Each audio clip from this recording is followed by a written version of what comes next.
La puse ahí para que no llame la atención con ese vestido tan horroroso. Esas fueron las palabras exactas que escuché susurrar a mi propia hija Gabriela, mientras yo fingía revisar mi teléfono en la mesa del fondo de su boda. Su boda. La boda que yo había pagado entera con 70.000 pesos de mis ahorros. La mesa donde me había sentado estaba llena de desconocidos que ni siquiera sabían mi nombre, mientras ella reía con su suegra como si acabara de contar el chiste más gracioso del mundo. Sentí que el aire se me escapaba de los pulmones. Mis manos comenzaron a temblar mientras buscaba en mi bolso el recibo arrugado que siempre cargo conmigo. Ese papel que demuestra cada peso que gasté en flores, músicos, vestido, salón, comida, todo. Me levanté despacio. Dejé el recibo sobre la mesa blanca entre las copas vacías y los pétalos que ya empezaban a marchitarse. Tomé mi bolso y caminé hacia la puerta sin voltear ni una sola vez. Pero lo que Gabriela no sabía es que ese recibo iba a ser solo el comienzo de todo lo que estaba por descubrir sobre las personas que creía conocer. Todo había comenzado 3 meses atrás, en una de esas tardes de domingo que huelen a café recién hecho y a ilusiones compartidas. Gabriela había llegado a casa con Francisco, su novio desde hacía 2 años, y traía esa sonrisa nerviosa que solo aparece cuando alguien está a punto de pedir algo muy grande. Yo estaba en la cocina preparando su postre favorito, esa gelatina de mosaico que le encantaba desde niña, cuando los escuché entrar riéndose por algo que él había dicho en el carro. La luz dorada del atardecer se filtraba por las cortinas de encaje que yo misma había bordado durante las noches de insomnio después de que murió su padre hace 5 años. La casa olía a jazmines y a esa tranquilidad que solo se siente cuando crees que tu familia está completa y feliz. Gabriela llevaba puesto ese vestido azul que le había regalado para su cumpleaños, el mismo que Francisco siempre le decía que le quedaba perfecto, y sus zapatos nuevos hacían ese sonido delicado contra el piso de madera que yo encerraba cada semana con mis propias manos. Cuando entraron a la cocina, vi inmediatamente que algo especial estaba pasando. Francisco tenía las mejillas rojas de la emoción y Gabriela no paraba de tocar su cabello, ese gesto nervioso que había heredado de mí y que aparecía cada vez que tenía noticias importantes que compartir. Me acerqué a abrazarlos y fue entonces cuando noté el brillo diferente en los ojos de mi hija, esa luz que no había visto desde que era pequeña. Y yo le prometía que algún día tendría todo lo que quisiera en la vida. Francisco carraspeó un poco, tomó la mano de Gabriela y con una voz que temblaba ligeramente me dijo que tenían algo muy importante que contarme. Yo dejé la cuchara que estaba usando para servir la gelatina y me senté en la silla de siempre, esa donde había desayunado con ella durante 18 años antes de que se fuera a vivir sola. Gabriela se acercó, se arrodilló junto a mi silla, como cuando era niña y tenía algo que confesarme, y con lágrimas en los ojos me dijo que Francisco le había propuesto matrimonio esa misma tarde. El mundo se detuvo por un momento. Sentí esa mezcla de alegría y nostalgia que solo entienden las madres cuando ven que sus hijos están listos para volar definitivamente del nido. Los abracé con toda la fuerza que tenía. Les dije que estaba feliz por ellos, que Francisco era un buen hombre y que sabía que serían muy felices juntos.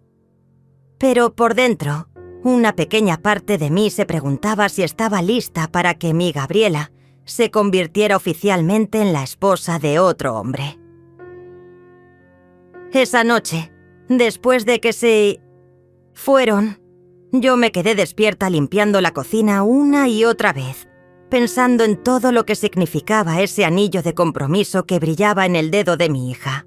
Debí haber notado entonces la forma en que Francisco miraba mi casa, como si estuviera evaluando cada mueble, cada adorno, cada rincón donde yo había construido mis recuerdos.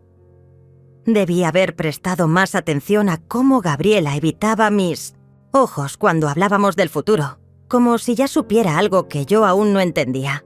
Al día siguiente, Gabriela regresó sola a casa con una libreta en las manos y esa energía frenética que aparece cuando alguien está planeando algo grande.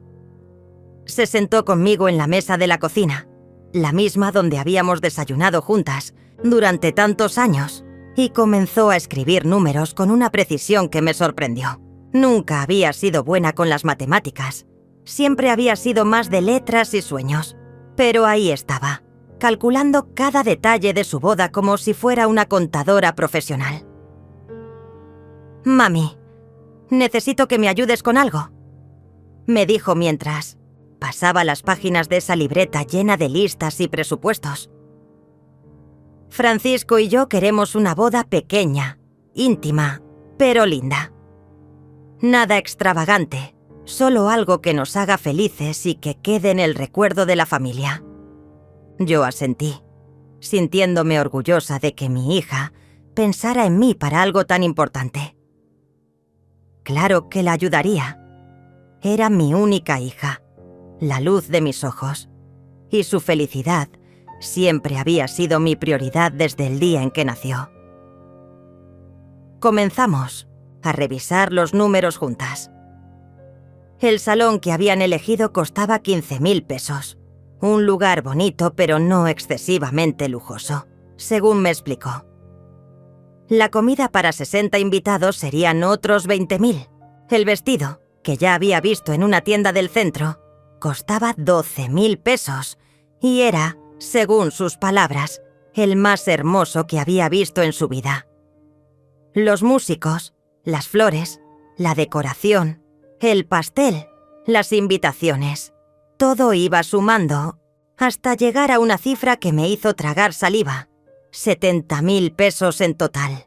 «Sé que es mucho dinero, mami», me dijo tomando mi mano con esa suavidad que había heredado de su padre. «Pero Francisco y yo hemos estado ahorrando, y entre los dos tenemos la mitad. Solo necesitaríamos que nos prestaras 35.000 pesos, y te los pagamos en un año, con intereses si quieres».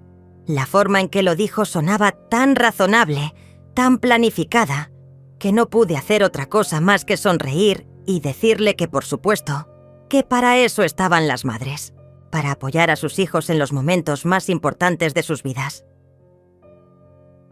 Pero esa noche, mientras revisaba mis cuentas bancarias en la privacidad de mi habitación, me di cuenta de que 35.000 pesos representaban casi todos mis ahorros. Había estado guardando ese dinero durante años, trabajando turnos extra en la oficina, negándome pequeños lujos, pensando que algún día lo necesitaría para una emergencia o para mi jubilación.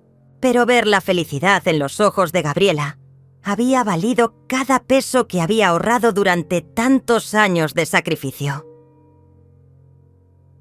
A la semana siguiente, Francisco comenzó a venir más seguido a casa. Al principio pensé que era normal, que quería pasar tiempo con la familia de su futura esposa, conocerme mejor, construir esa relación que esperaba que durara muchos años. Pero había algo en la forma en que observaba mi casa que me ponía ligeramente nerviosa. Sus ojos se detenían demasiado tiempo en el televisor nuevo que había comprado el año pasado, en los muebles de la sala que había heredado de mi madre, en las fotografías familiares que colgaban de las paredes como testigos silenciosos de una vida entera de recuerdos. Una tarde, mientras Gabriela estaba en el baño, Francisco se acercó a la ventana de la sala y me preguntó cuánto tiempo llevaba viviendo en esa casa. Le respondí que 25 años, desde antes de que Gabriela naciera, y que había sido el hogar donde ella había crecido, donde había dado sus primeros pasos, donde había celebrado cada cumpleaños hasta convertirse en la mujer hermosa que era ahora. Él asintió pensativo, y luego, con una sonrisa que no llegaba completamente a sus ojos, comentó que las casas como la mía tenían mucho valor en el mercado actual, que la zona se había revalorizado muchísimo en los últimos años. Debe ser una tranquilidad tener un patrimonio tan sólido. me dijo mientras tocaba la pared, como si estuviera evaluando su solidez. En estos tiempos, tener una propiedad propia es como tener un tesoro guardado. Yo me reí nerviosamente y le dije que nunca había pensado en mi casa como un patrimonio, sino simplemente como mi hogar, el lugar donde había construido mi vida junto a mi familia. Pero sus palabras se quedaron flotando en el aire, como una melodía incómoda que no lograba quitarme de la cabeza. Los preparativos de la boda continuaron durante las siguientes semanas con una intensidad que me sorprendió. Gabriela venía todos los días con nuevas ideas, nuevos gastos imprevistos que había que cubrir.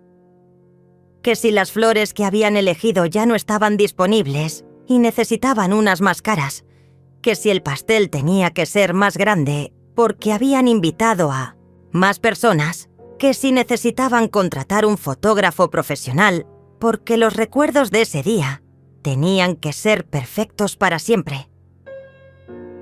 Cada vez que me presentaba un nuevo gasto, yo asentía y sacaba dinero de mis ahorros sin cuestionar nada. Al final, los 35.000 pesos que iba a prestarles se convirtieron en 70.000 pesos que terminé pagando completamente yo sola.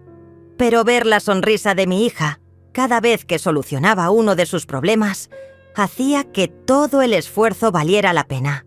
La primera señal de que algo no estaba bien llegó 2 semanas antes de la boda. Pero yo estaba tan emocionada con los preparativos que la dejé pasar como si fuera solo una casualidad extraña. Estaba en el supermercado comprando algunas cosas para la casa cuando me encontré con Elisa, mi vecina de toda la vida.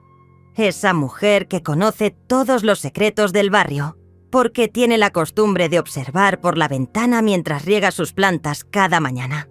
«Amalia, qué gusto verte», me dijo mientras empujaba su carrito lleno de verduras frescas. «¿Cómo van los preparativos de la boda? Debe ser muy emocionante tener una hija que se casa». Le conté todo con el entusiasmo de una madre orgullosa. El vestido hermoso que había elegido Gabriela, las flores que habíamos seleccionado juntas, el menú que habíamos probado 3 veces hasta encontrar el perfecto. Pero cuando mencioné el lugar donde se haría la ceremonia, vi que Elisa fruncía el ceño con esa expresión de confusión que pone cuando algo no le cuadra. «¿El jardín de los magnolios?», me preguntó inclinando ligeramente la cabeza. «Pero Amalia, ese lugar cuesta una fortuna. Mi compadre trabajó ahí como mesero y me contó que las bodas más baratas salen en 150.000 pesos. ¿No habías dicho que querían algo sencillo?». Sentí como si me hubieran echado agua fría encima. 150.000 pesos. Yo había pagado 70.000, que era exactamente la mitad. Quizás Francisco y Gabriela habían conseguido el resto del dinero de alguna otra forma. O tal vez habían negociado un precio especial, pensé tratando de tranquilizarme. Esa noche llamé a Gabriela para preguntarle casualmente sobre el lugar, sin mencionar mi conversación con Elisa. «Ay, mami, conseguimos un descuento increíble», me dijo con esa risa nerviosa que aparecía cuando no quería hablar mucho de algo. «Francisco conoce al dueño y nos hizo un precio especial, por eso pudimos hacer la boda ahí con nuestro presupuesto». Su explicación sonaba lógica, pero algo en su tono de voz me hizo sentir incómoda, como cuando sabes que alguien te está diciendo una verdad a medias. 2 días después, llegó por correo la invitación oficial de la boda. Era hermosa, con detalles dorados y una fotografía de Gabriela y Francisco que los hacía ver como una pareja salida de una revista. Pero cuando la abrí para leerla completa, mi corazón se detuvo por un momento. Don Francisco Herrera y doña Carmen Herrera tienen el honor de invitarle a la boda de su hijo Francisco con la señorita Gabriela Morales. Los padres de Francisco aparecían como los anfitriones principales de la boda, como si fueran ellos quienes la estaban organizando y pagando. No había ni una sola mención de mi nombre. Yo había pagado cada peso de esa celebración. Había sacrificado todos mis ahorros para que mi hija tuviera la boda de sus sueños, y en la invitación oficial aparecía como si los padres de Francisco fueran los únicos responsables de hacer realidad ese día especial. Llamé inmediatamente a Gabriela, pero me salió el buzón de voz. Le dejé un mensaje preguntándole sobre la invitación, tratando de mantener la calma en mi voz, pero por dentro sentía una mezcla de confusión y dolor que no sabía cómo explicar. Gabriela me devolvió la llamada esa misma noche, y su explicación llegó acompañada de lágrimas que se escuchaban genuinas a través del teléfono. «Ay, mami, perdóname, fue un error de la imprenta», me dijo entre sollozos. Francisco llevó los datos y se confundió. Puso solo la información de sus papás, sin pensar. Ya hablé con ellos y van a reimprimir las invitaciones correctas, pero estas ya las habían enviado aquí a algunos familiares antes de que nos diéramos cuenta del error. Me pidió que por favor no me molestara, que sabía lo importante que era para mí aparecer como su madre en algo tan especial, y que todo se iba a arreglar. Sus lágrimas me convencieron. Al final, los errores pasan, y lo importante era que ella estaba consciente de mi papel en todo esto, pero cuando colgué el teléfono, me quedé sentada en mi sillón favorito durante mucho tiempo, mirando esa invitación y sintiendo que algo fundamental había cambiado en la forma en que mi propia hija me veía. Una semana antes de la boda, Francisco apareció en mi casa con una propuesta que me dejó completamente descolocada. Gabriela había salido a trabajar, así que él y yo estábamos solos en la sala, tomando el café que siempre le preparaba cuando venía de visita. «Amalia, necesito hablar contigo de algo importante», me dijo con esa seriedad que aparece cuando alguien está a punto de decir algo que ha estado planeando durante mucho tiempo. Se acercó a la ventana que daba al jardín trasero, el mismo jardín donde Gabriela había jugado de niña y donde yo había plantado todas las flores que ahora florecían cada primavera como un recordatorio de los años felices que habíamos vivido en esa casa. «Sabes que te quiero mucho, que ya te considero como mi segunda madre», comenzó con esa voz suave que usaba cuando quería convencer a alguien de algo. «Y precisamente por eso quiero proponerte algo que puede ser muy bueno para todos nosotros». Explicó que él y Gabriela habían estado hablando sobre el futuro, sobre sus planes después de la boda, y que habían llegado a la conclusión de que sería mejor si yo no viviera sola en una casa tan grande. «Esta casa es hermosa, pero es mucho trabajo para una mujer sola», me dijo señalando las paredes que yo había pintado con mis propias manos el año anterior. «Y nosotros estamos pensando en tener hijos pronto. Vamos a necesitar más espacio. Un lugar más grande donde la familia pueda crecer y estar junta». Su propuesta era simple. Yo vendería mi casa y con ese dinero compraríamos una casa más grande, donde pudiéramos vivir todos juntos, como una familia unida. «Piénsalo, Amalia. No tendrías que preocuparte más por el mantenimiento, por pagar los servicios tú sola, por la seguridad. Estaríamos ahí para cuidarte, y tú podrías ayudarnos.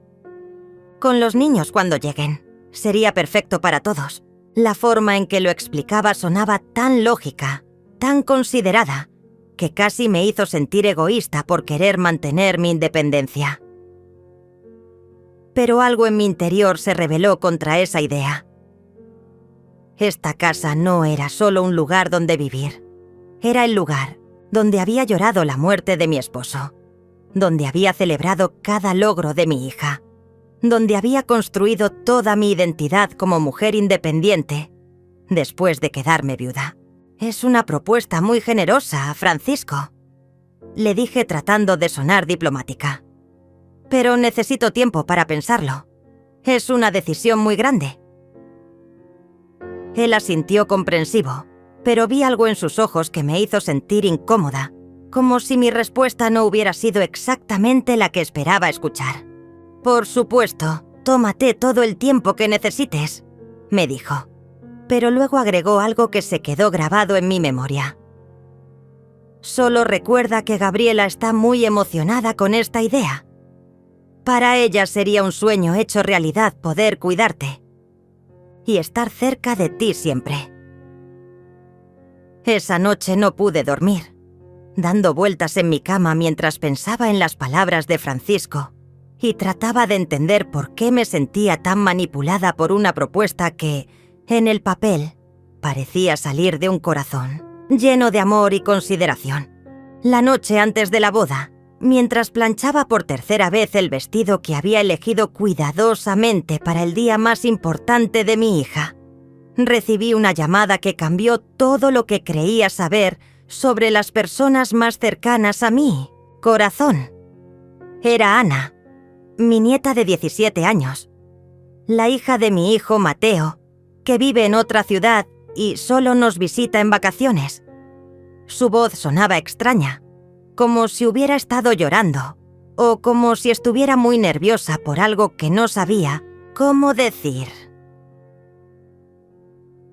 «Abuela Amalia, necesito contarte algo muy importante», me dijo con esa seriedad que no esperaba escuchar en alguien de su edad.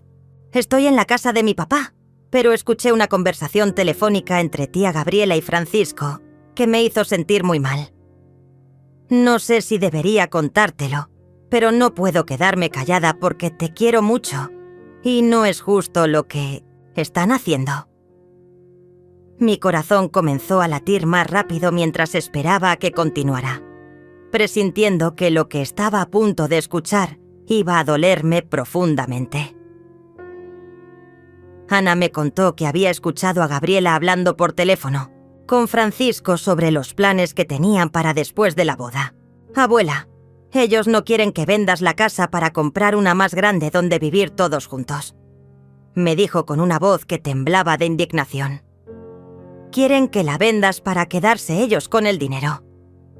Francisco le decía a la tía que «Contigo viviendo sola en esa casa están perdiendo una oportunidad de oro, que podrían vender la casa, usar el dinero para comprarse un departamento más pequeño para ti en las afueras de la ciudad y con lo que sobremontar un negocio». Sentí como si el suelo se moviera bajo mis pies. Las palabras de Ana llegaban a mis oídos como ecos distantes, pero mi mente se negaba a procesarlas completamente. Francisco le decía que después de todo lo que habías gastado en la boda, estarías más dispuesta a escuchar propuestas sobre tu futuro. Continuó Ana, y pude escuchar cómo se le quebraba la voz. Y la tía Gabriela se reía y decía que eras muy sentimental, pero que al final ibas hasta entender que era lo mejor para todos. Colgué el teléfono sin poder decir una palabra más. Me senté en mi cama, rodeada de todos los recuerdos de una vida entera, y por primera vez entendí que mi propia hija me veía no como una madre a quien respetar y cuidar, sino como un obstáculo en el camino hacia sus ambiciones. El vestido que había planchado con tanto cariño colgaba del closet como un testigo silencioso de mi ingenuidad. Y yo me quedé ahí, en la oscuridad de mi habitación, tratando de entender cuándo había perdido a la niña que solía abrazarme y decirme que yo era la mejor mamá del mundo. La mañana de la boda llegó con un sol brillante que contrastaba cruelmente con la oscuridad que sentía en mi corazón. Me desperté temprano, como siempre hago, pero esta vez no fue por la emoción de ver a mi hija convertirse en esposa, sino porque no había podido dormir ni un minuto durante toda la noche. Me preparé con el mismo cuidado de siempre. Me puse el vestido que había elegido pensando en que sería uno de los días más felices de mi vida, y me maquillé tratando de esconder las ojeras que delataban mis horas de insomnio y lágrimas, silenciosas. Cuando llegué al salón, 2 horas antes de que comenzara la ceremonia, como Gabriela me había pedido para ayudar con los últimos detalles, me encontré con una escena que me confirmó todas mis sospechas. Francisco estaba dirigiendo a los meseros como si fuera el dueño del lugar, dando instrucciones sobre la colocación de las mesas, la distribución de las flores, el orden de los platos. Cuando me vio llegar, se acercó con una sonrisa que ya no me parecía genuina y me dijo que todo estaba saliendo perfecto gracias a mi generosidad. «Amalia, no sabes cómo agradecerte todo lo que has hecho por nosotros», me dijo mientras me tomaba del brazo y me guiaba hacia las mesas que ya estaban preparadas para el banquete. «Esta boda va a ser recordada por años y todo es gracias a ti». Pero mientras hablaba, sus ojos no me miraban a mí, sino que recorrían el salón como si estuviera calculando el valor de cada detalle que mi dinero había pagado. Fue entonces cuando vi el acomodo de las mesas y entendí cuál era realmente mi lugar en esta celebración que yo había financiado completamente. La mesa principal, donde tradicionalmente se sientan los padres de los novios y los familiares más cercanos, estaba ocupada por los padres de Francisco, sus hermanos, sus tíos, sus primos más importantes. La segunda mesa, donde se supone que deberían estar los familiares directos de la novia, tenía a los amigos más cercanos de la pareja, compañeros de trabajo, personas que Francisco consideraba importantes para su futuro profesional. Y yo, la madre de la novia, la mujer que había pagado cada peso de esa celebración, estaba asignada a una mesa en el fondo del salón, cerca de la puerta de la cocina, junto a personas que no conocía y que claramente tampoco sabían quién era yo. Cuando pregunté por qué estaba sentada tan lejos, Francisco me explicó con una tranquilidad que me heló la sangre que habían pensado que yo estaría más cómoda en una mesa tranquila, lejos del ruido y la música, donde podría disfrutar mejor de la comida y la conversación. Además, agregó con esa sonrisa que ahora me daba náuseas, en esa mesa están las personas más interesantes del salón. Vas a tener conversaciones fascinantes. Pero yo sabía la verdad. Me habían puesto ahí para que no fuera el centro de atención, para que nadie me preguntara sobre mi papel en la organización de esa boda, para que pasara desapercibida en mi propio sacrificio. Una hora antes de que comenzara la ceremonia, mientras yo me refugiaba en el baño tratando de recomponerme emocionalmente, escuché voces conocidas que venían del pasillo. Era Gabriela hablando con la madre de Francisco, y lo que escuché me terminó de romper el corazón que ya estaba hecho pedazos. «No te preocupes por el vestido de mi mamá», decía Gabriela con una risa que jamás había escuchado antes. «Ya sé que no es el más elegante, pero la puse en la mesa del fondo para que no llame mucho la atención. Así puede disfrutar tranquila y no nos incomoda a nadie». La respuesta de la suegra fue aún peor. «Ay, qué bueno que pensaste en eso. Con toda la gente importante que va a estar ahí, es mejor mantener a la familia, digamos, más sencilla, en lugares discretos». Las dos se rieron como si acabaran de compartir un secreto muy gracioso. Y yo me quedé ahí, escondida en un baño que olía a gardenias caras, entendiendo finalmente que para mi propia hija, yo era una vergüenza que había que ocultar. Salí del baño, caminé hasta mi mesa asignada y me senté junto a desconocidos que me saludaron cortésmente, sin saber que yo era la razón por la cual ellos estaban ahí comiendo y bebiendo. Durante toda la ceremonia, mientras veía a mi hija pronunciar sus votos de amor eterno, yo solo podía pensar en las palabras que había escuchado y en el recibo arrugado que tenía en mi bolso, esperando el momento perfecto para cambiar para siempre la historia que todos creían que estaban viviendo. Después de escuchar esas palabras crueles susurradas en el pasillo, algo se rompió dentro de mí de una manera que jamás había experimentado antes.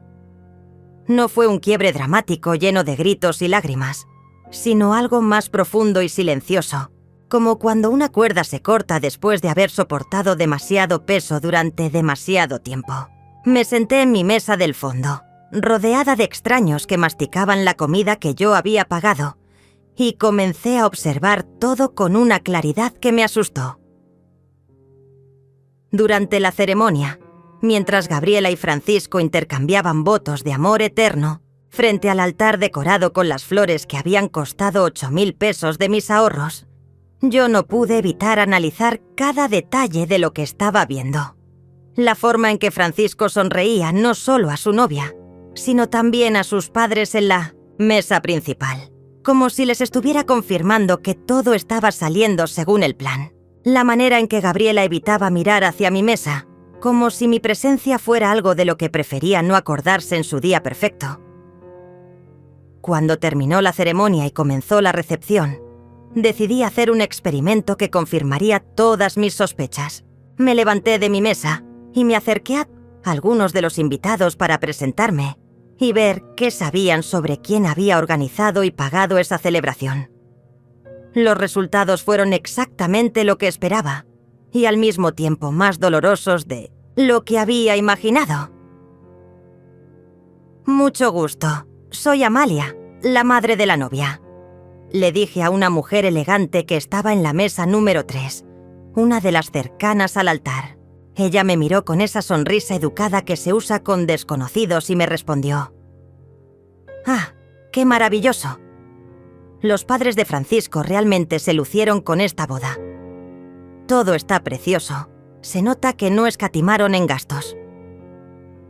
Cuando le expliqué que en realidad yo había sido quien organizó y financió todo, su expresión cambió a una de confusión genuina, como si lo que le estaba diciendo no tuviera sentido. Repetí la misma conversación con 5 personas diferentes, y todas me dieron respuestas similares. Todos creían que la familia de Francisco era la responsable de la organización y los gastos. Algunas personas incluso me comentaron lo generosos que habían sido los padres del novio al hacer una boda tan elegante para una chica que, según habían escuchado, venía de una familia más modesta. Cada palabra era una puñalada, pero también era la confirmación que necesitaba para entender completamente la situación. Regresé a mi mesa sintiéndome como una extraña en mi propia vida. Los desconocidos que compartían la mesa conmigo hablaban de sus trabajos, de sus familias, de sus planes de vacaciones, sin saber que la mujer sentada junto a ellos había sacrificado años de ahorros para hacer posible esa celebración, donde ella misma era tratada como una invitada de segunda clase. Uno de ellos, un hombre mayor con bigote gris, incluso comentó que nunca había estado en una boda tan elegante y que los anfitriones debían tener mucho dinero para permitirse ese tipo de lujos. Fue en ese momento, mientras escuchaba a ese extraño alabar la generosidad de personas que no habían pagado ni un peso, cuando saqué mi teléfono y comencé a tomar fotografías discretas de todo. La mesa principal donde brillaban por su ausencia cualquier mención a mi nombre. El menú que no tenía ni una línea agradeciendo mi contribución. Los centros de mesa que yo había elegido, pero que ahora decoraban una celebración donde yo era invisible. Cada fotografía era una pieza de evidencia de mi propia humillación. Durante el brindis, cuando Francisco se levantó para agradecer a todas las personas que habían hecho posible esa boda perfecta, mencionó a sus padres, a sus hermanos, a sus amigos que los habían apoyado durante el noviazgo, a Dios por bendecir su unión, y al final, casi como una nota al pie, dijo: «Y por supuesto, agradecemos también a la familia de Gabriela por acompañarnos en este día tan especial». Ni siquiera mencionó mi nombre específicamente, y mucho menos mi contribución económica. Gabriela, cuando le tocó su turno de hablar, tampoco hizo ninguna mención especial hacia mí. Habló de su amor por Francisco, de sus sueños de futuro, de lo hermoso que se veía todo. Pero cuando agradeció a las personas importantes en su vida, Mencionó a sus amigas, a su jefe que le había dado permiso para ausentarse, a su peluquera que la había ayudado a verse hermosa, y luego, de manera general, dijo: «Gracias a todas las personas que nos aman y que hicieron posible este día tan perfecto». Mientras la escuchaba hablar, yo jugaba con el recibo en mi bolso. Ese papel arrugado que tenía el poder de cambiar completamente la percepción que todos tenían de esa celebración. 70.000 pesos. Esa cifra representaba 2 años de trabajo extra, vacaciones canceladas, ropa no comprada, reparaciones de la casa postergadas, medicinas genéricas en lugar de las de marca. Todo sacrificado por una hija que ahora me trataba como un estorbo en su día perfecto. Después del brindis, cuando los invitados comenzaron a bailar y a disfrutar de la música que había costado otros 5.000 pesos de mis ahorros, decidí que era el momento de actuar. Pero no iba a hacerlo de manera dramática, gritando o haciendo una escena que después pudieran usar para pintarme como una madre loca y resentida. Iba a hacerlo de la única manera que sabía que tendría un impacto real y duradero. Me levanté de mi mesa, caminé lentamente hacia donde estaban Gabriela y Francisco, posando para fotografías con diferentes grupos de invitados, y esperé mi turno para acercarme a ellos. Cuando finalmente me tocó, me puse entre los dos. Sonreí para la cámara como si fuera la madre más orgullosa del mundo, y después, sin cambiar mi expresión, le susurré al oído algo que hizo que sus sonrisas se congelaran por un segundo. Espero que hayan disfrutado esta boda tanto como yo disfruté pagarla. Gabriela me miró con ojos confundidos, como si no entendiera el tono de mi voz, pero Francisco inmediatamente supo que algo había cambiado.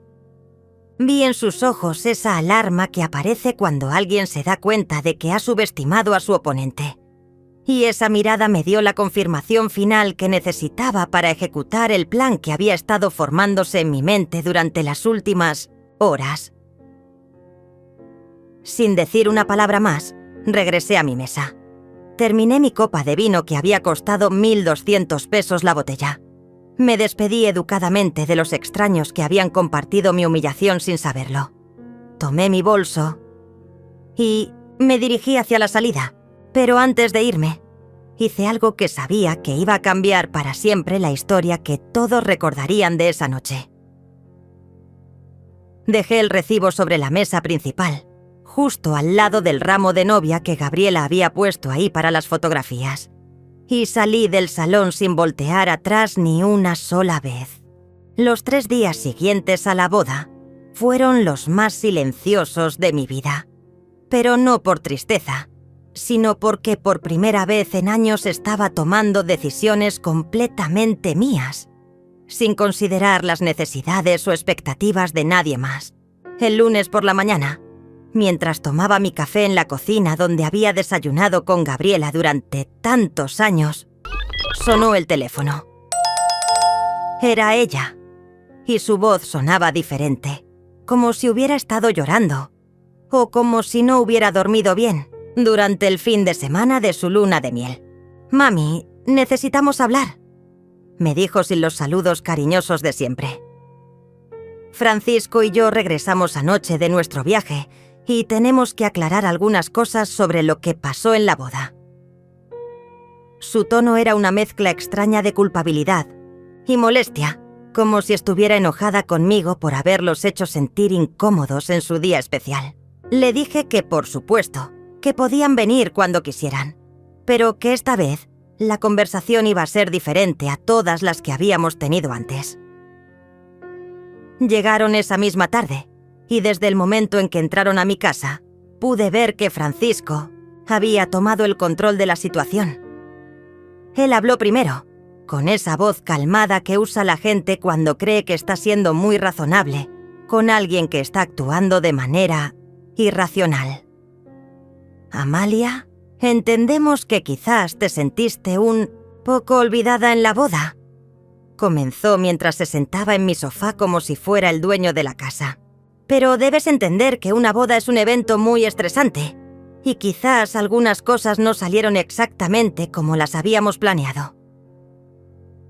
Gabriela asintió junto a él, pero evitaba mirarme directamente a los ojos.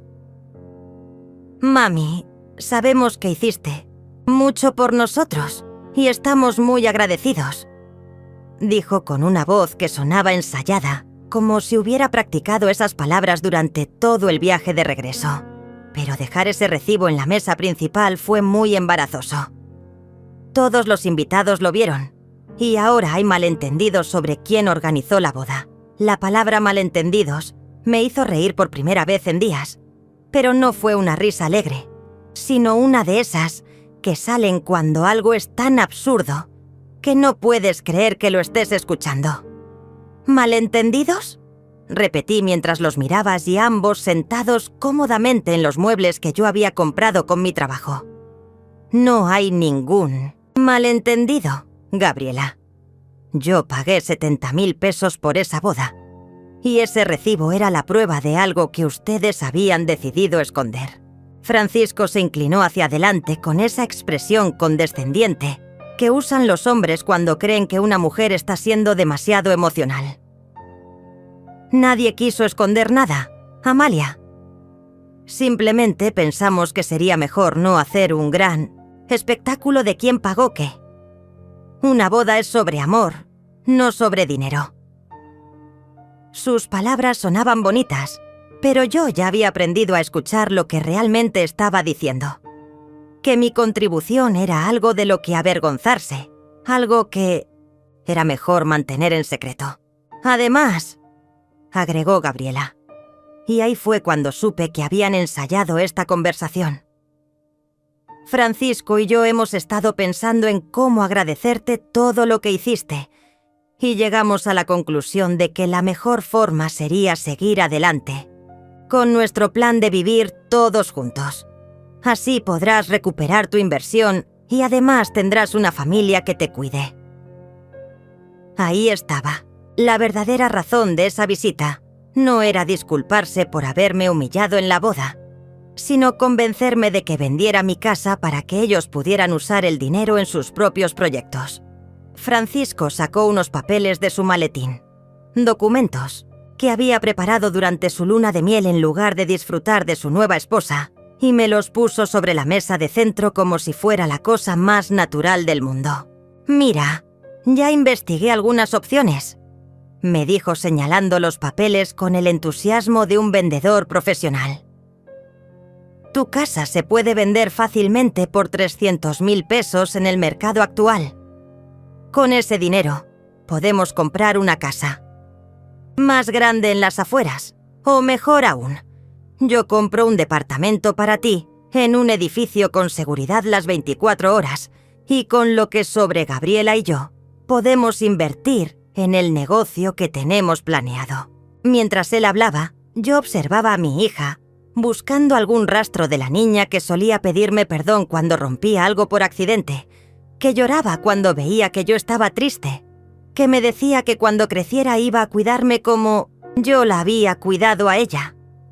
Pero la mujer que estaba sentada en mi sala era una extraña que había aprendido a ver a su propia madre como un recurso económico que había que administrar eficientemente. ¿Y si yo no quiero vender mi casa?, les pregunté con una calma que me sorprendió a mí misma. ¿Y si quiero seguir viviendo aquí, en el lugar donde construí mi vida, donde están todos mis recuerdos? Francisco y Gabriela intercambiaron una mirada que duró apenas un segundo, pero que me dijo todo lo que necesitaba saber. Ya habían anticipado esa respuesta, y ya tenían preparada su estrategia para lidiar con mi resistencia.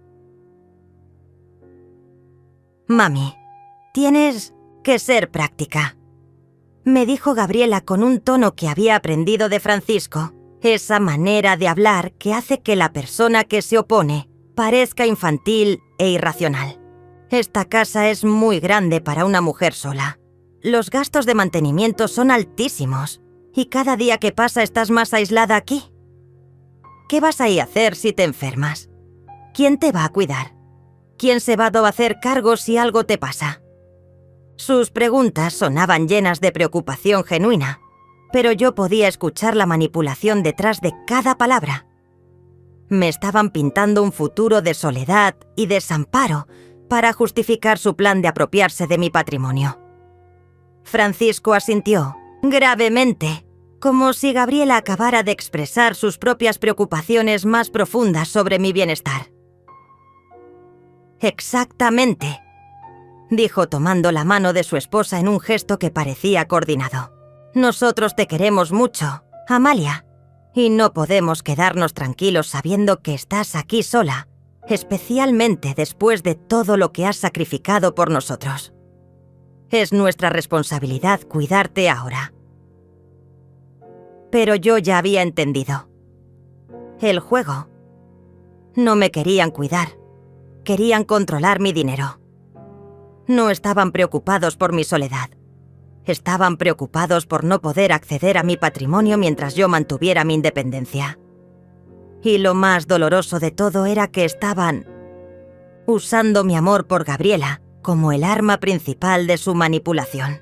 «Necesito tiempo para pensarlo», les dije finalmente, sabiendo que esa respuesta no era la que esperaban escuchar. Francisco frunció el ceño ligeramente, pero se recuperó rápido y volvió a poner esa sonrisa comprensiva que ya me daba náuseas. «Por supuesto, es una decisión importante», me dijo mientras recogía sus papeles. «Pero no te tardes mucho en decidir. Las oportunidades en el mercado inmobiliario no duran para siempre». Cuando se fueron, me quedé sentada en mi sala durante horas, rodeada del silencio de mi propia casa, y por primera vez en meses, me sentí completamente en paz. Porque finalmente había entendido que la guerra había comenzado, y que esta vez yo no iba a ser la víctima silenciosa que acepta todo por mantener la armonía familiar. Esta vez iba a luchar, pero lo iba a hacer de una manera que ellos nunca verían venir. Esa noche comencé así a hacer llamadas telefónicas que iban a cambiar todo. La primera llamada que hice fue a Rubén, el abogado que había manejado los papeles cuando murió mi esposo hace 5 años. Era un hombre mayor, de esos que entienden que las batallas legales más importantes se ganan con paciencia y estrategia, no con gritos y amenazas. Le expliqué toda la situación con la calma de alguien que ha tomado una decisión definitiva, y su respuesta me confirmó que estaba en el camino correcto.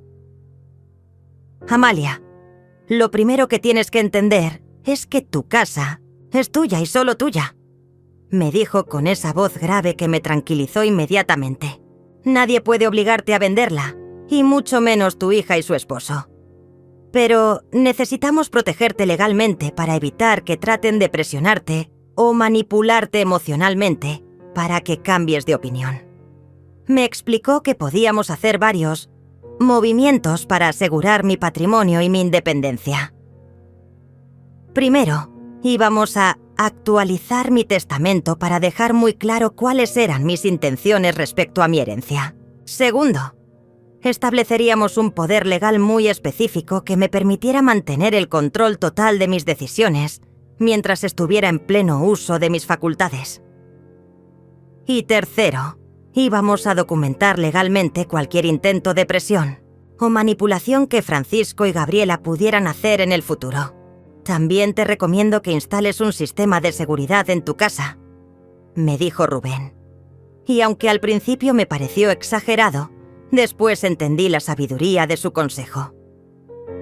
No porque crea que van a lastimarte físicamente, sino porque necesitas grabar cualquier conversación o situación donde traten de intimidarte. La evidencia audiovisual es muy poderosa en los tribunales. Esa misma semana contraté a una empresa de seguridad para que instalara cámaras discretas en los lugares principales de mi casa: la sala, la cocina, el recibidor y el jardín trasero. También pusieron un sistema de grabación de audio que se activaba automáticamente cada vez que alguien tocaba el timbre o abría la puerta principal. Me sentía como una espía en mi propia casa, pero también me sentía protegida por primera vez en meses. La segunda llamada importante fue a Elisa, mi vecina de toda la vida, para pedirle que estuviera atenta a cualquier movimiento extraño alrededor de mi casa. Elisa siempre había sido observadora, pero ahora su curiosidad natural se iba a convertir en mi red de seguridad.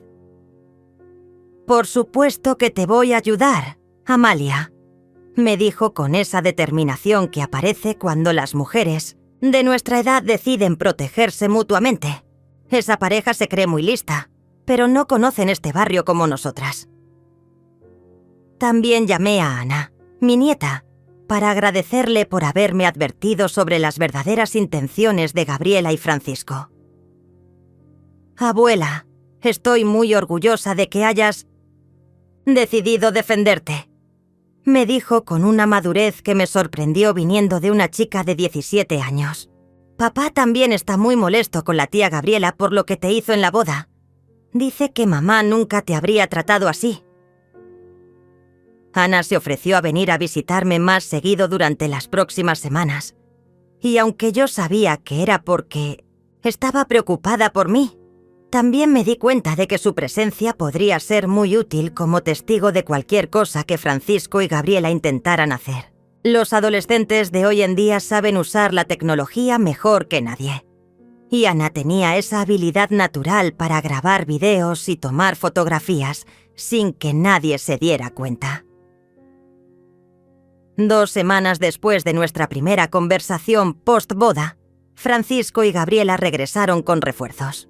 Esta vez trajeron a los padres de él, una pareja mayor que se presentó como si fueran mis nuevos mejores amigos, llenos de sonrisas y comentarios sobre lo hermosa que estaba mi casa y lo bien que me veía para mi edad. Pero yo ya había aprendido a desconfiar de las sonrisas demasiado amplias y los cumplidos demasiado obvios. La madre de Francisco, una mujer elegante que llevaba puestas joyas caras, se sentó a mi lado en el sofá y comenzó a hablarme como si fuéramos amigas de toda la vida.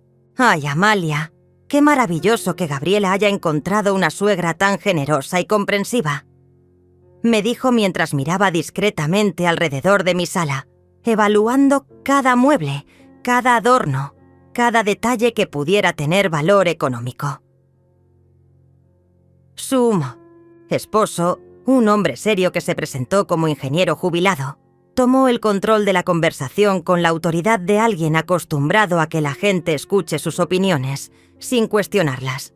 «Amalia, Francisco nos contó sobre la propuesta que te hicieron, y queremos que sepas que nosotros también creemos que es la mejor decisión para todos», me dijo mientras sacaba una carpeta llena de papeles que parecían muy oficiales.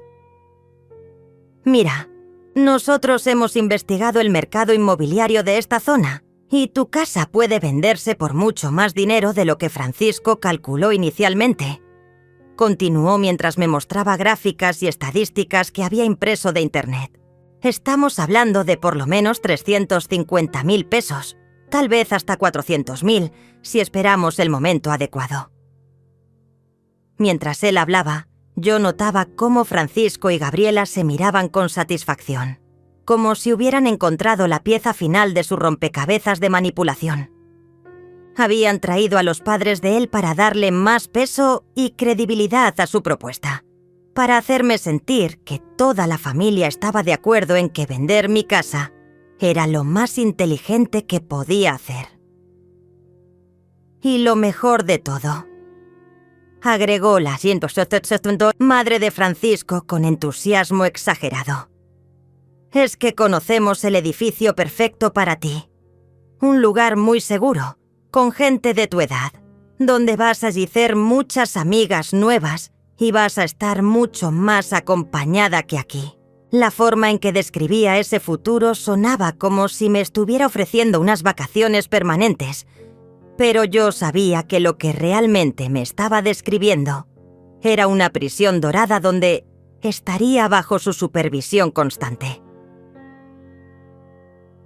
Gabriela, que había estado callada durante la mayor parte de la conversación, finalmente habló, y lo que dijo me dolió más que cualquier insulto directo. «Mami, sabes que yo solo quiero lo mejor para ti», me dijo con lágrimas en los ojos que parecían genuinas, pero que yo ya sabía que eran parte de la actuación. Me da mucho miedo pensar en ti aquí sola, especialmente ahora que te estás haciendo mayor. ¿Qué va a pasar cuando ya no puedas cuidar esta casa como antes? ¿Qué va a pasar si te caes y no hay nadie que te ayude? Sus palabras estaban diseñadas para despertar en mí todos los miedos que cualquier mujer de mi edad puede tener sobre el futuro. La soledad, la enfermedad, la dependencia, la vulnerabilidad. Pero lo que Gabriela no sabía era que yo ya no era la mujer asustada y manipulable que había sido hasta hace pocas semanas. Las cámaras de seguridad estaban grabando cada palabra de esa conversación, y yo tenía un plan que ninguno de ellos podía imaginar. Es una propuesta muy interesante, les dije finalmente, usando el mismo tono diplomático que había aprendido en mis años de trabajo en oficinas, donde la política era más importante que la honestidad. Pero necesito más tiempo para considerar todas las opciones. Es una decisión muy importante y quiero estar completamente segura antes de tomar cualquier paso. La frustración en los ojos de Francisco fue inmediatamente visible, aunque trató de esconderla detrás de su sonrisa ensayada. Por supuesto, Amalia, entendemos perfectamente, me dijo, pero luego agregó algo que me confirmó que la presión iba a intensificarse. Solo esperamos que no te tardes demasiado. A nuestra edad, el tiempo es un lujo que no podemos desperdiciar. Cuando se fueron esa tarde, yo sabía que la siguiente fase de su plan estaba a punto de comenzar. Pero lo que ellos no sabían era que yo también tenía una siguiente fase, y que esta vez iba a ser yo quien los sorprendiera. La escalada comenzó exactamente una semana después de esa reunión familiar. Francisco empezó a aparecer en mi casa casi todos los días con diferentes excusas. Que había venido a revisar una gotera que, según él, había visto en el techo. Que quería medir las ventanas para cotizar cortinas nuevas que me iba a regalar. Que Gabriela le había pedido que trajera unas plantas para alegrar mi jardín. Pero yo sabía que la verdadera razón de sus visitas era mantener la presión constante y familiarizarse con cada rincón de mi propiedad.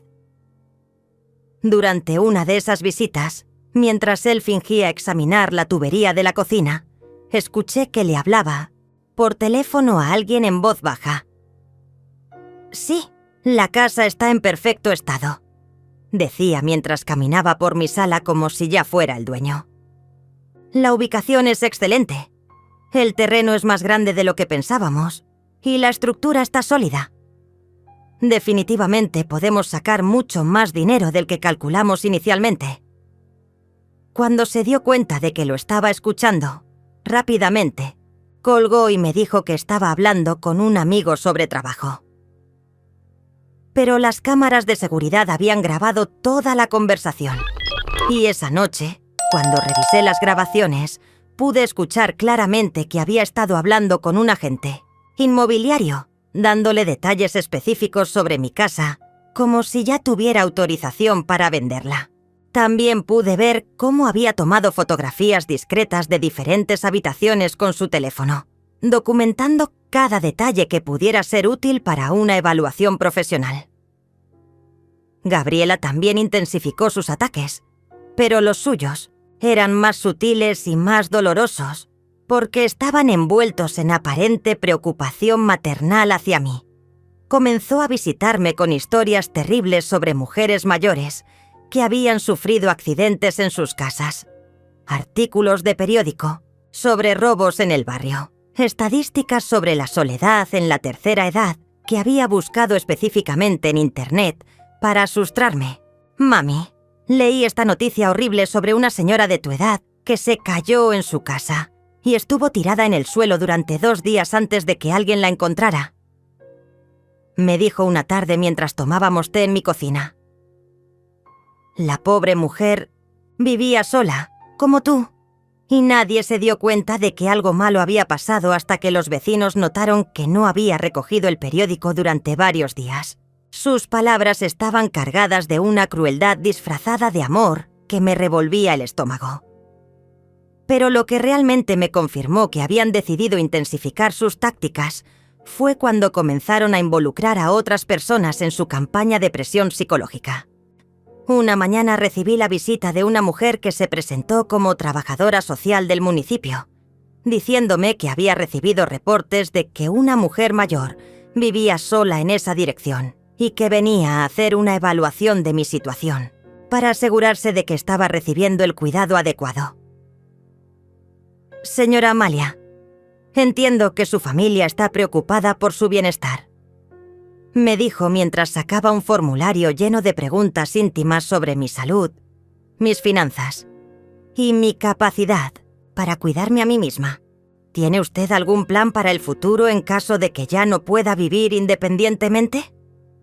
Cuando le pregunté quién había solicitado esa evaluación, me dijo que había sido una denuncia anónima de alguien preocupado por mi seguridad. Pero yo sabía exactamente quién había hecho esa llamada, y las cámaras de seguridad me habían mostrado a Francisco hablando por teléfono desde mi jardín la semana anterior, anotando la dirección exacta de mi casa en un papel. Esa visita de Simon-Zetziento, la trabajadora social, no era una coincidencia. Era parte de un plan calculado para crear un expediente oficial que demostrara que yo era una persona vulnerable que necesitaba supervisión externa. Después de esa visita, las cosas escalaron aún más. Comenzaron a llegar facturas médicas a mi nombre por servicios que nunca había solicitado. Evaluaciones geriátricas, consultas de salud mental, análisis de laboratorio para detectar demencia senil. Cuando llamé a las clínicas para reportar el error, me dijeron que las citas habían sido programadas por mi hija Gabriela, quien había explicado que yo estaba comenzando a mostrar signos de confusión y que la familia estaba preocupada por mi estado mental. Francisco también comenzó a hacer comentarios cada vez más directos sobre mi competencia mental.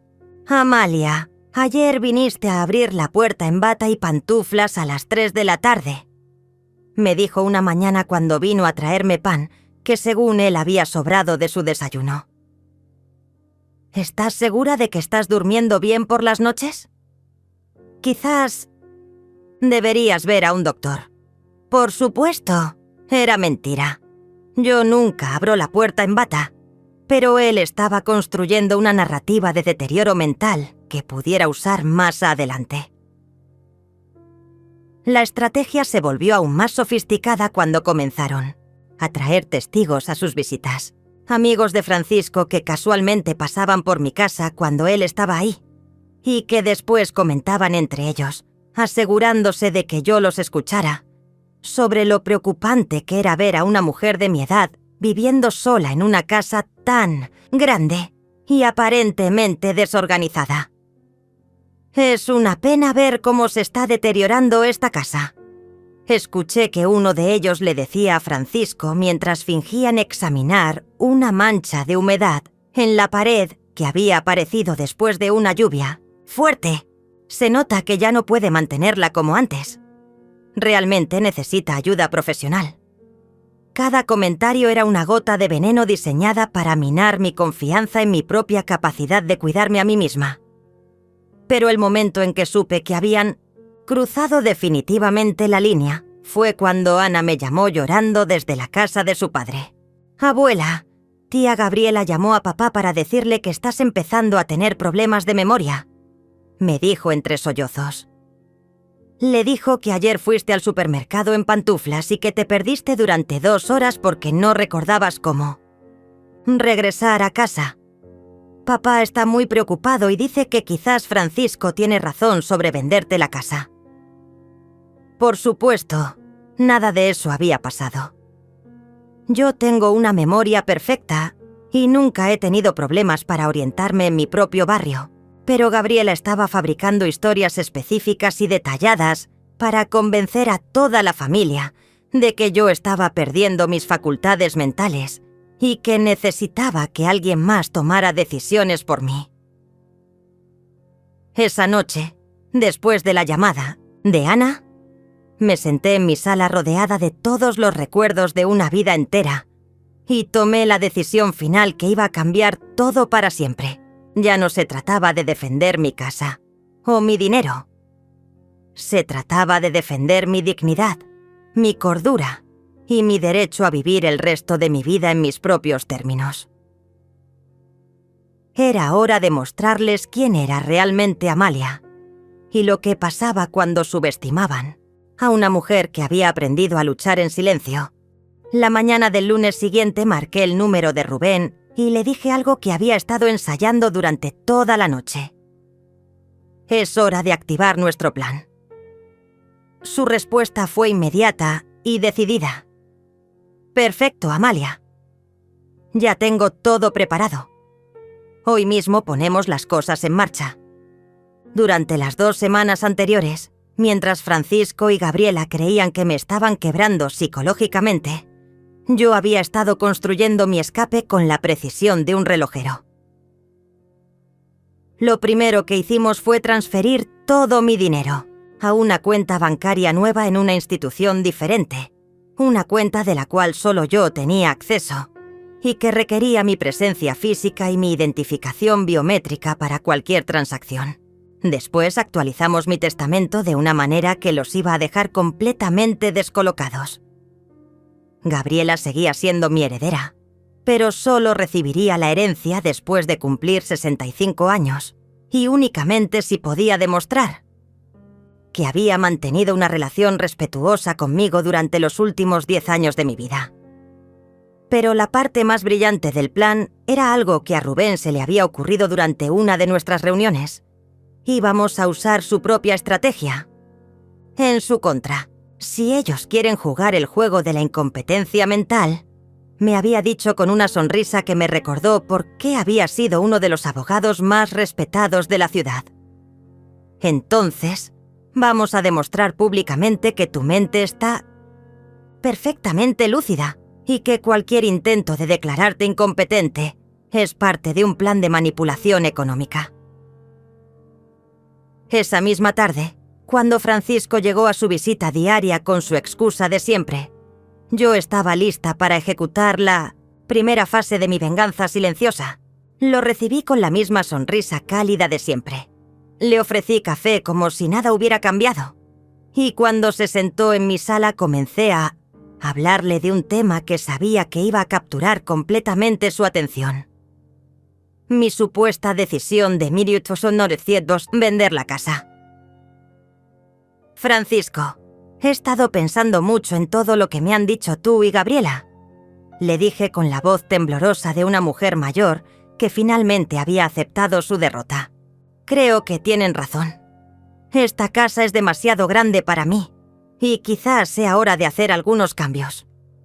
Vi cómo sus ojos se iluminaron inmediatamente, cómo se inclinó hacia adelante con el entusiasmo de un depredador que finalmente ve que su presa se está rindiendo.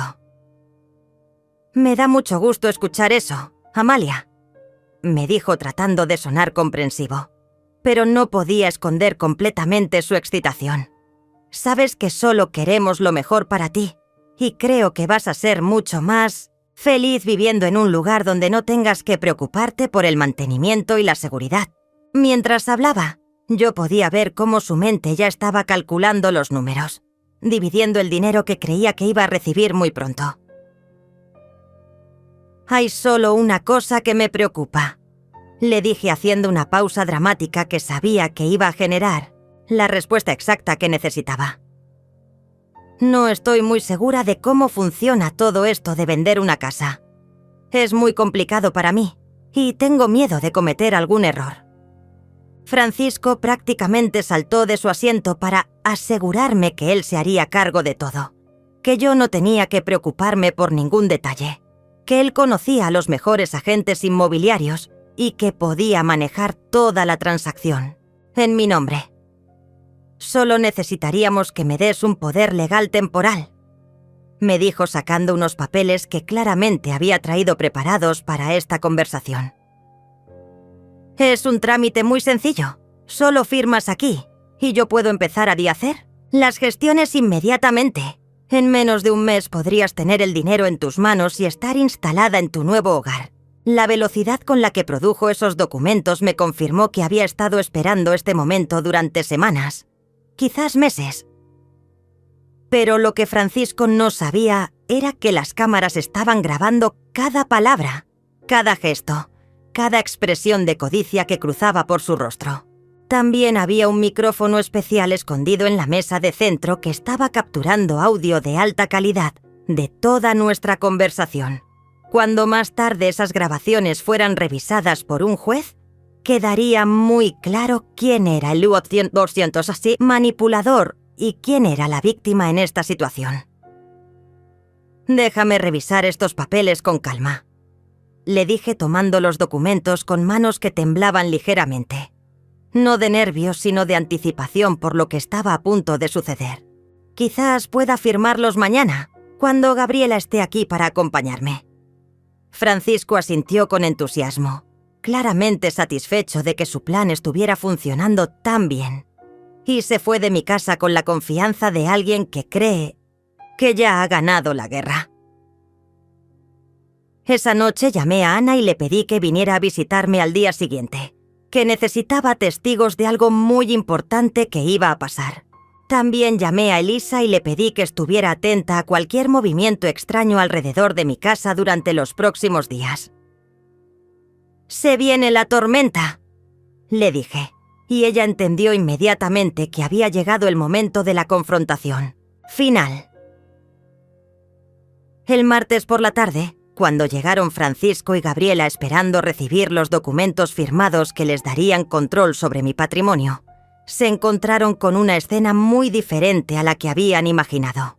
Ana estaba sentada en mi sala, grabando todo con su teléfono de manera completamente abierta. Elisa estaba en mi cocina preparando té, claramente establecida como testigo oficial de lo que estaba a punto de suceder.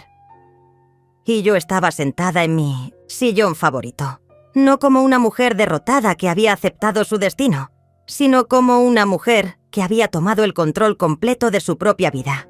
«Gabriela, Francisco, siéntense, por favor», les dije con una voz que no habían escuchado antes. Una voz que tenía la autoridad de alguien que ya no tiene miedo de nada. «Tengo algunas cosas muy importantes que decirles, y quiero que me escuchen. Con mucha atención. Vi inmediatamente que algo había cambiado en la dinámica, que yo ya no era la mujer frágil y manipulable que habían estado presionando durante meses». Francisco miró nerviosamente a Ana y su teléfono, claramente incómodo, con el hecho de que todo estuviera siendo grabado. «Amalia, ¿es necesario que estén todas estas personas aquí? Pensé que íbamos a tener una conversación privada sobre los documentos que revisaste anoche».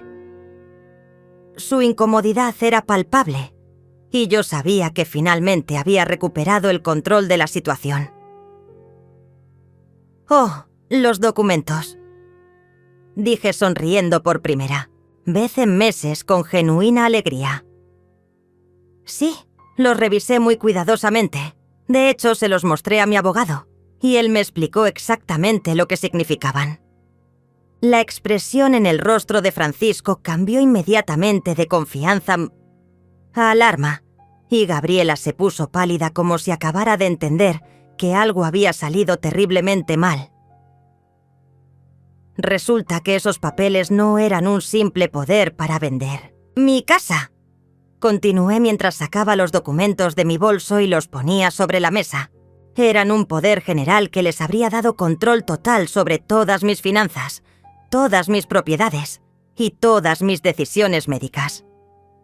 En otras palabras, me habrían convertido en su prisionera legal. El silencio que siguió a mis palabras fue tan denso que se podía cortar con un cuchillo. Ana bajó su teléfono por un momento para mirarlos directamente a los ojos. «Tía Gabriela, ¿realmente ibas a hacerle eso a tu propia madre?». Su voz estaba llena de una decepción que dolía más que cualquier grito. Gabriela trató de explicarse, de justificar sus acciones con las mismas mentiras sobre mi bienestar y su preocupación. pero ya era demasiado tarde. La verdad estaba sobre la mesa, literal y figurativamente. Francisco se levantó abruptamente, claramente entendiendo que su plan había sido descubierto completamente. «Esto es ridículo, Amalia. Estás malinterpretando todo. Nosotros solo queríamos ayudarte, y ahora estás convirtiendo nuestra preocupación en algo malicioso». Pero su voz sonaba desesperada, como la de alguien que sabe que ha sido atrapado con las manos en la masa. «No he malinterpretado nada», le respondí con una calma que me sorprendió a mí misma. «Tengo grabaciones de todas nuestras conversaciones, fotografías de los documentos que trajiste, evidencia de las citas médicas falsas que programaron, a mi nombre, y testimonios de testigos sobre sus intentos de hacerme parecer mentalmente incompetente». Vi cómo la realidad de su situación comenzaba a filtrarse en sus mentes como agua fría. Fue entonces cuando Gabriela finalmente habló, y lo que dijo me rompió el corazón, pero también me liberó para siempre de cualquier culpa que pudiera sentir por lo que estaba a punto de hacer. «Mamá, todo esto es tu culpa», me gritó con una furia que nunca había visto en ella. Si hubieras sido razonable desde el principio, nada de esto habría sido necesario. Pero tú eres demasiado egoísta para entender que esa casa es un desperdicio. En tus manos. Ahí estaba. Finalmente había dicho lo que realmente pensaba de mí, lo que había estado sintiendo durante quién sabe cuánto tiempo. No era su madre querida que merecía respeto y cuidado. Era un obstáculo egoísta que se interponía en el camino de sus ambiciones. Me levanté de mi sillón, caminé hacia la puerta de mi casa, la abrí completamente y les dije las palabras que había estado ensayando durante semanas. «Fuera de mi casa, ahora, y no regresen jamás».